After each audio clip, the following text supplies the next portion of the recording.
So இன்றைக்கி இதுதான் creator கோம்போவில் என்னென்ன இருக்குது அப்படிங்கிற விஷயத்த ஃபஸ்ட்டு பார்ப்போம்.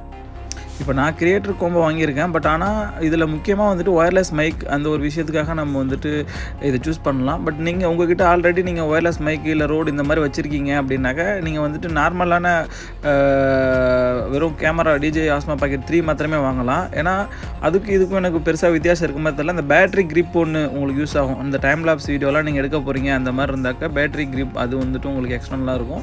மற்றபடி இல்லைங்க நான் அவ்வளோலாம் யூஸ் பண்ண மாட்டேன், சாதாரணமாக வ்ளாக் பண்ணுவேன், அப்படியே போனாலும் நான் பவர் பேங்கில் சார்ஜ் பண்ணிக்குவோம் அப்படின்னாக்கா நீங்கள் நார்மல் இதே நீங்கள் எடுங்க.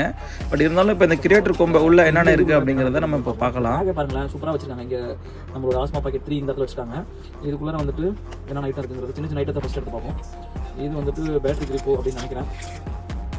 ஆமாம், இது வந்துட்டு ஒரு பவர் பேங்க் மாதிரி நம்ம யூஸ் ஆகிக்கும். முக்கியமாக நான் இந்த கிரியேட்டர் கோம்போ வாங்கினது காரணமே இந்த ஒரு பொருளுக்காக தான். ஏன்னா இந்த பொருள் வந்துட்டு நமக்கு பல நேரங்கள்